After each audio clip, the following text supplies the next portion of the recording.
Hey guys, I'm Mike Manalo with Geeks of Color. How are you?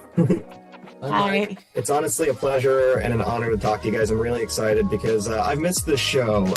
It just keeps getting bigger and better and more violent and more crazy and more fun every season that comes by. And it really is an honor to talk to you both. We've seen your characters for a few seasons now. I honestly think that every season keeps getting better, as I said.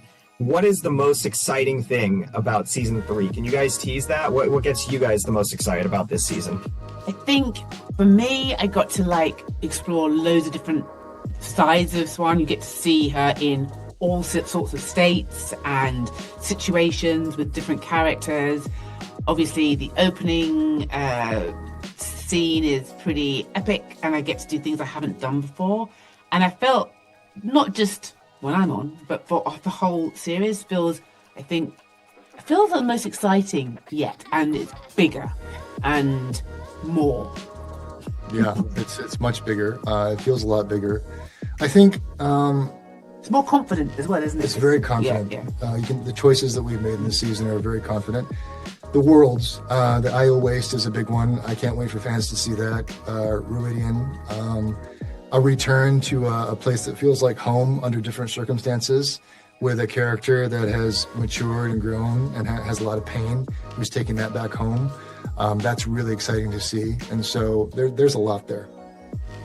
Absolutely. You know, one of the things that it's weird because it hit harder now more than it ever has, but you know, we see this insurrection in the very beginning of this scene, of the season, I think, especially with Sophie. You're in the middle of this. You're trying to contain all of it and everything like that. When you're seeing something like this, where people are having to choose sides within an infrastructure, and people choosing sides that are potentially chaotic and hazardous, does the impact of that and being part of that really hit you pretty hard as well, given that we're living in such tumultuous times right now too?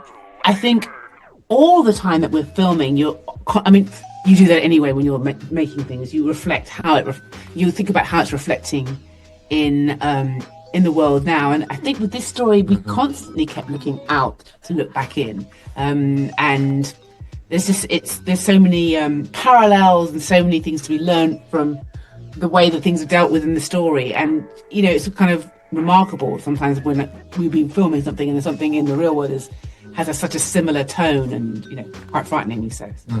Daniel, you and Zoe have really just such electric chemistry as well. What was it like kind of just doing some of these scenes and seeing this relationship really progress and evolve to a place that we couldn't even predict in the first season? Whenever I watch the scenes between myself and Zoe, it just goes to land and naive. I don't even really see myself. It makes me very emotional. I really enjoy those scenes. It's sort of my heartbeat for the show. Yeah, they're beautiful. They're written so well. They're so sweet. And I think the show can be heavy at times, and a little bit of sweetness goes a long way. And it's a very pure relationship. So, I'm rooting for them. I want to see more of them. And I know that, in the books, there is a lot more of them. And so we're just hoping we can get a chance to do that. Absolutely. For as much action and danger as there is in the series, you guys remind us there's also a lot of heart. I want to thank you both for your time. This is going to be such an epic season just based on the first 2 episodes. And I'm really excited to see more. And I can't wait for everyone to return to the Wheel of Time. So thank you both. Thank you.